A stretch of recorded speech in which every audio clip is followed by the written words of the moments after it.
The rest of this month, we're going to really focus on some more detailed concepts, and I've been getting a lot of questions. And as you guys know, LinkedIn has really just exploded the last 3 years, especially in the insurance industry.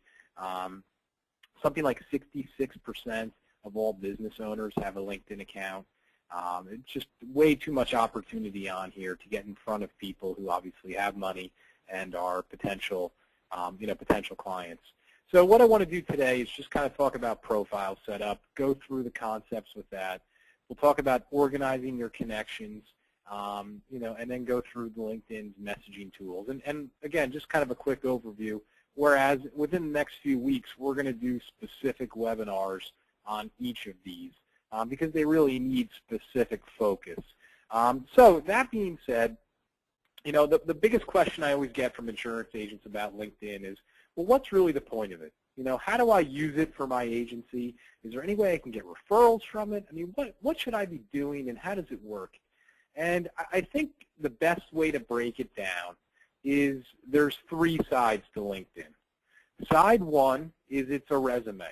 Okay, think of it as a resume that people can find, and people are likely to find when they search for you on Google. So here's an example. If you go onto Google right now, and I'll kind of pull it up, and you type in Ken French Jr., what comes up first? Well, my LinkedIn profile comes up in front of my website, comes up in front of my Facebook page. LinkedIn is the #1 thing that comes up. So my first kind of challenge to everybody is when you go home later, or when you have some time, go onto Google and Google yourself and see when your LinkedIn profile comes up. So my point is this. I often have people tell me, I have a LinkedIn profile, but it has no value to me, and I don't really use it. Well, I think the problem is once you create the profile, it's going to get found. And it's not going to get found because there's something you've done. It's just going to get found because Google recognizes LinkedIn as a top-rate website. So all of the profiles are immediately going to be SEO'd very highly, and that's why it comes up #1 when you type my name in. So my point is that phase 1 of LinkedIn is it needs to act as a resume. Phase 2 of LinkedIn, or the second tier of LinkedIn, is it's actually a database. Obviously, you're connecting with people. Those people need to be organized into the database, because the third aspect of LinkedIn is actually the marketing aspect of LinkedIn. So what I kind of mentioned initially was these are your three things you really need to focus on. Making sure the profile looks good. Anyone you connect with, you want to obviously organize them, because if you don't organize them, then you can't market to them. So those become the kind of 3 concepts and the 3 basics. So when we go to my profile real quick here, and I'll kind of try to give you some tips on setup, but again, I think the thought process has to be, okay, people are going to find my profile. So if they find my profile, hopefully it impresses them. Hopefully it explains clearly what I do and how I can help them. And hopefully it sends them either to my website, or I give them some good information on how to contact me. I think if you have those concepts in mind, your profile is going to help you, right? If your profile doesn't have those things and it looks sloppy and there's spelling mistakes on it and it's incomplete, people are going to look at it and, it may not hurt you, but it's not going to help you, which is a shame because it's, like I said, so search engine optimized. So when you look at my profile, there's kind of 4 areas I think you should focus on after the webinar. 1, when you click on the contact information, obviously you want to make sure you have your work phone number, you want to have your email address, and you want to make sure you have your websites all listed. Very important. I know that sounds basic, but you would be surprised how many people don't have their phone number. And, I think the thing to remember in life is people are lazy. You don't give them the opportunity, they're not going to take it. So make sure you have those components there. The second thing you need to focus on, and this is probably the most important section of the profile, is the summary section, okay? You want to make sure that in the summary section, you're telling people how you help them, what you specialize in, and how they can request your help. So again, what you specialize in, what makes you unique, and how somebody can contact you. Very important you have that area, simple, and again, very to the point, because you would be surprised how many insurance agents' LinkedIn profiles I see that say, we're a full-service insurance agency, we offer all the top carriers, and we offer personal service. And that's kind of what they say. Is there anything wrong with that? No. But once you start to utilize the marketing tools later on, you're going to want to have some more specific information there because it's going to help you convert. And you'll see I even have some videos listed here, which people can click on and watch. You have the ability to put videos. You have the ability to put PowerPoints. You have the ability to put PDFs and really put more information on how you help people and why your business is unique. So that's the second key component. The third key component is make sure you put all of your old jobs and your education. Well, I missed my education. It's here somewhere. Make sure you put all your old jobs and education in, because once you do that, your profile will start to show up on all of the people that you used to work with and all the people you went to school with profiles. And you'll kind of see it over here on my profile in the upper right-hand corner, people you may know. You want to do as much what I would call free advertising as possible, which means you want to get your profile to pop up on LinkedIn as much as possible. That's only going to happen if you have a complete profile and if you've listed where you've worked and if you list where you went to school. LinkedIn's algorithms are going to do the rest of the work. But my point is it's important to have those things complete. And then the final thing on your profile you want to focus on is the skills and expertise section. Most common thing I see, most agents have 5, 10, 15, maybe 30 skills listed. I'm going to tell you that you want to have 3 to 5 skills listed, okay?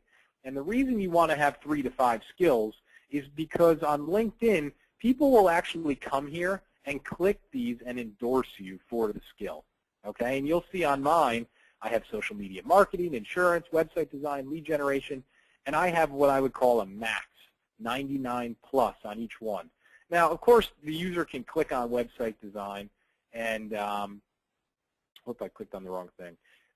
The user can click on 99 plus and actually see that 162 people have endorsed me.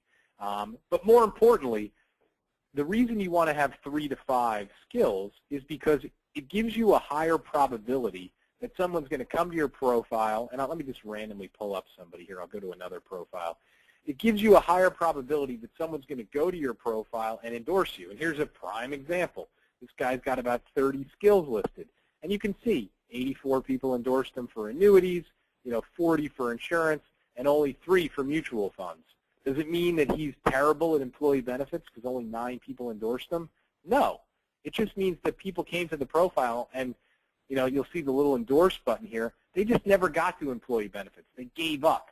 So my point is if you just have 4 or 3 skills, very likely someone's going to go bang, bang, bang, bang, and click on all 4, increasing your endorsements.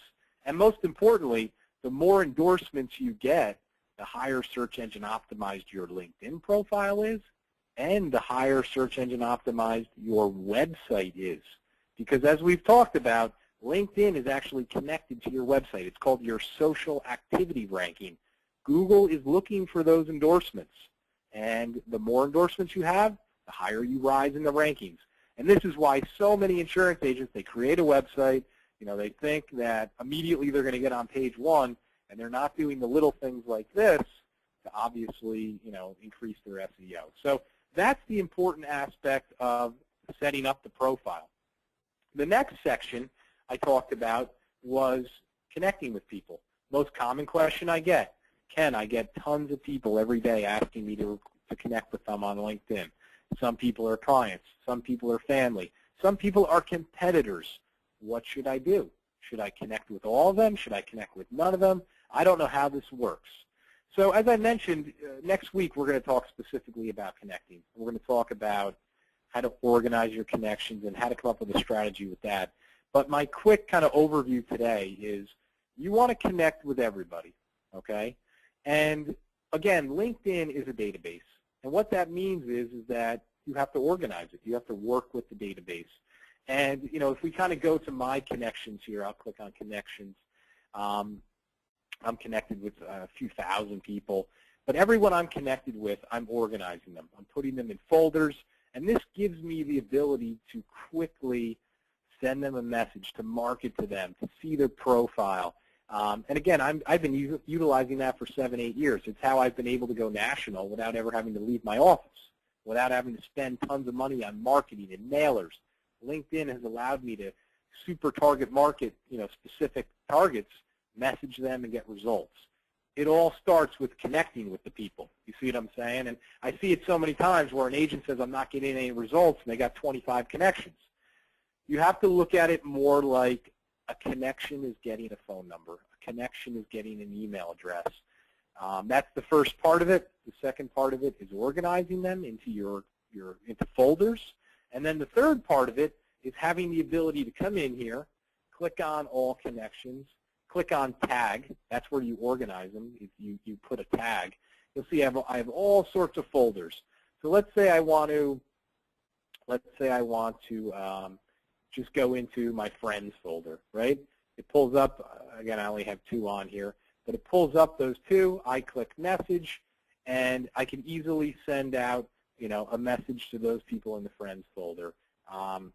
Or certainly go into my more in-depth business folders. But my point is that's where you eventually want to be able to take it, is to effectively use LinkedIn. And I've had, conversations with most of you guys about how, you've seen things that I've done.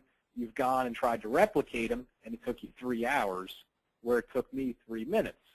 And again, it always comes down to kind of having a system. And, the first question you should ask yourself is, how often are you going on LinkedIn?